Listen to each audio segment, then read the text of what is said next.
Salut à tous, tout va bien? Et aujourd'hui, on va faire un entretien à Monsieur Corentin Cornec. Corentin Cornec. Et avec nous, on sont Jean-Philippe Pinault. Jean-Louis Chateau. et moi, je suis Daniel Rengifo. On va faire un entretien sur les clubs de cinéma français. Un mot avant de commencer. Oui, bonjour à tous. Donc pour préciser davantage, je suis l'assistant de français donc à l'université Santiago de Cali. Donc pour cette année, j'ai commencé en août et je termine à la fin de ce semestre en juin. Bon, on va commencer avec l'entretien. Avant de commencer, racontez-moi un petit peu, monsieur. Je viens de France, d'une région assez excentrée du pays qui s'appelle la Bretagne, plus particulièrement d'une ville qui s'appelle Carhaix. Et donc, je suis ici à l'université Santiago de Cali dans le cadre d'un échange. Donc, je travaille ici en tant qu'assistant de langue. Et donc je suis ravi d'être ici car en France j'étudie la culture du monde hispanophone, c'est-à-dire d'Espagne et d'Amérique latine aussi. Donc, voilà, c'est un honneur d'être ici, de pouvoir organiser ce ciné-club et partager des moments et ma culture avec vous et vous aussi, votre culture avec moi, car j'estime que les échanges linguistiques, même quand on est enseignant, ça marche dans les deux sens. Autant on donne un cours, on donne des informations, on partage sa culture, autant on reçoit peut-être encore davantage des étudiants. Bon, vous pouvez nous raconter un peu plus les clubs de cinéma français? Oui, donc ce sera un club hebdomadaire, toutes les semaines, tous les lundis à 6h, a priori dans la salle 15-21. Donc j'organiserai donc ce ciné-club. Donc mon idée d'organiser ce ciné-club est partie d'un constat.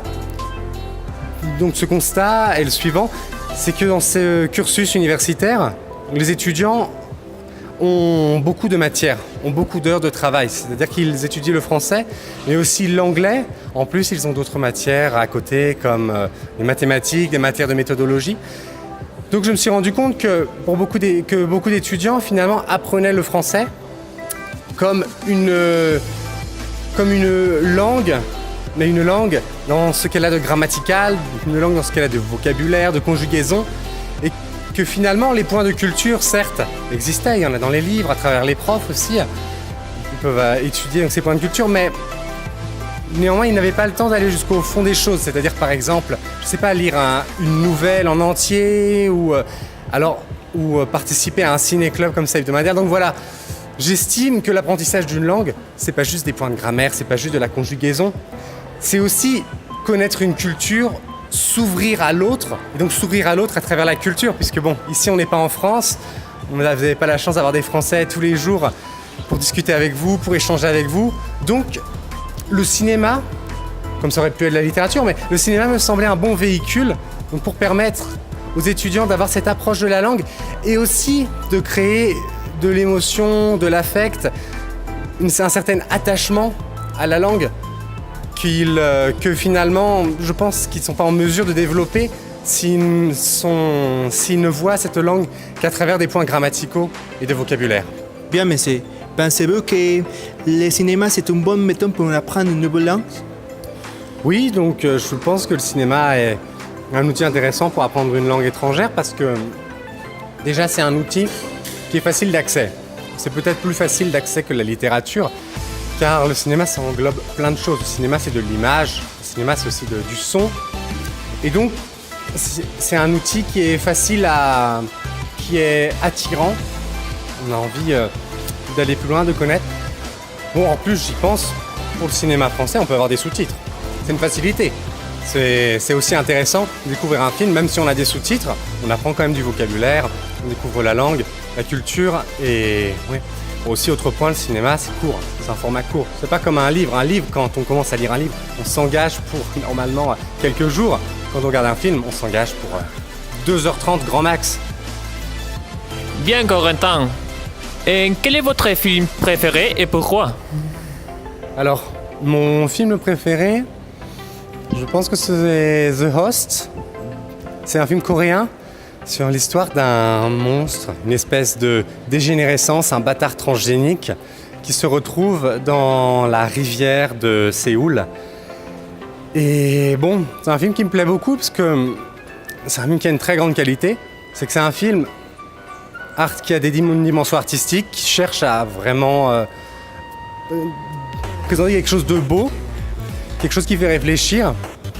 Et voilà, donc ça a cette dimension d'œuvre d'art. Et c'est ce qui me plaît en ce film. Et en même temps, bon, c'est un film très divertissant aussi. Déjà rien que l'idée d'un monstre dans Séoul. Bref, je vous conseille de regarder ce film, The Host. Bien Corentin. Donc, dis-nous, qui est votre acteur français préféré et pourquoi? Alors, je pense que mon acteur français préféré, c'est Gérard Depardieu. Pourquoi? Parce que c'est un acteur qui a eu une personnalité avant même de jouer du cinéma, d'être acteur. Il a eu une vie un peu louche, une vie de voyou, dans, je crois, un petit bled en dehors de Paris. Et bon, c'est pas un acteur qui a commencé très tôt. C'est un acteur qui a déjà forgé son caractère à travers sa jeunesse, à travers ses premières années de jeunesse, quand il avait 20, je sais pas quel âge il a commencé exactement. Mais voilà, c'est ce qui est intéressant. Et donc, dans les années 70, quand il a commencé à jouer, par exemple dans des films comme Les Valseuses ou je pense encore à Buffet froid, on allait voir un film pour voir aussi Gérard Depardieu, pour voir le personnage. C'est-à-dire que quand un réalisateur engageait Gérard Depardieu, il n'allait pas lui dire comme à Johnny Depp, bon, tu vas te faire telle teinture, tu vas être, je sais pas, doux dans ce film, dans tel autre film tu vas être brutal. Non, c'est pas un acteur qu'on pâte à modeler comme ça, c'est pas un acteur malléable. Gérard Depardieu, c'est un acteur, on doit l'accepter tel qu'il est, avec sa personnalité, sa façon d'être. Et aussi sa fraîcheur, sa violence aussi à cette époque. Bon, j'aime le Gérard Depardieu des années 70, des années 80.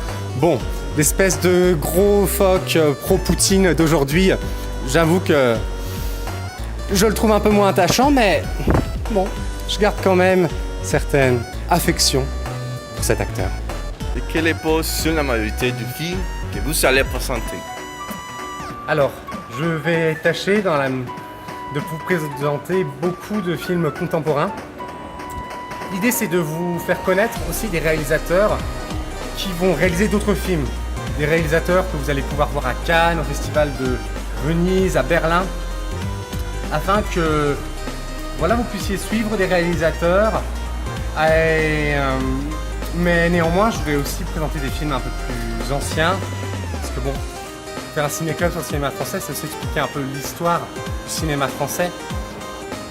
Comme vous pouvez le voir, la majorité des films actuels manquent de créativité en comparaison des films anciens.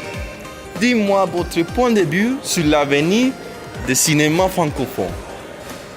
Alors, bon, déjà pour commencer, je ne suis pas forcément d'accord avec ce que tu dis. Pour moi, le cinéma est toujours créatif. D'ailleurs, ça me surprend qu'on puisse encore raconter des histoires alors que le cinéma a près de 100 ans et que la fiction existe depuis je ne sais pas combien de temps. Ça me paraît toujours incroyable, mais on parvient toujours à innover, à créer un nouveau cinéma, et notamment dans le cinéma francophone. Donc, je pense à des auteurs, à des cinéastes auteurs, des réalisateurs auteurs, comme par exemple celui que je vais présenter aujourd'hui, Xavier Dolan, qui est un jeune réalisateur québécois qui s'amuse beaucoup à dépasser les codes du cinéma, c'est-à-dire les règles déjà fixées. Par exemple, dans son film Mommy, faire un film filmé en forme de cadre, utiliser le format de cadre qu'on utilise normalement pour les photos. Je pense aussi, comme autre réalisateur très innovant, je pense à Bertrand Bonello, que je vais présenter la semaine prochaine avec son film Nocturama, qui présente une vision du cinéma, du thriller, qui se mélange un peu au fantastique et à la critique de la société de consommation. Bref, moi je trouve qu'il y a toujours beaucoup de cinéma innovant, et je pense que le cinéma français, bon en tout cas le cinéma d'auteur français, le cinéma qui se veut un minimum artistique français, a encore de l'avenir. Bon, au contraire bien sûr de tous les blockbusters et de toutes les mauvaises comédies françaises qu'on continue à produire. Je ne vous présenterai pas de mauvaises comédies françaises, normalement, vous en faites pas, mais c'est très simple à trouver et je pense que c'est sans doute le cinéma français que vous rencontrerez le plus facilement en Colombie, dans les salles de cinéma. Donc, Corentin, il y a beaucoup de personnes qui veulent apprendre le français. Mais pour vous, quelle est la meilleure manière d'apprendre le français? Bon, justement, on va en revenir à ce point et je suis content que tu poses cette question, ça va permettre d'enfoncer le clou. Donc la meilleure façon d'apprendre le français, c'est de ne pas voir le français que comme seulement quelque chose de grammatical et quelque chose de purement qui sort simplement des livres d'apprentissage. Il faut réussir à aller vers cette culture. La France, c'est pas les États-Unis. On n'a pas forcément le soft power de ce pays-là. Donc il faut aller vers la culture, il faut s'y intéresser. Il faut, justement, vous, étudiants de français, faut venir participer au ciné-club, au club de conversation, pour vous permettre justement d'avoir accès à la culture francophone, parce qu'elle est la plus large. C'est-à-dire ça peut être de la poésie, ça peut être le cinéma. J'essaye de vous présenter ça à travers mon travail ici, à travers mes activités. Et voilà, c'est ça qui me semble très important. Réussir à créer du lien avec une langue, à aimer cette langue pour non seulement peut-être sa musique, mais aussi pour ses personnages, les personnages qui ont façonné son histoire, qui ont fasciné son art. Et voilà, donc pour moi, le plus important, quand on apprend une langue, c'est d'apprendre aussi à aimer cette langue. Et maintenant, on va dire un mot et tu vas dire les premiers mots dans votre tête. D'accord. Et par exemple, la Colombie. Sancocho. Musique. Guitare. Femme. Catherine Deneuve. Nicolas Sarkozy. Un trou du cul. Les parents. Port de Carré, là où j'habite. Le youtubeur. Solange. Solange te parle. Merci beaucoup, Monsieur Corentin. Je vous en prie. Merci à vous.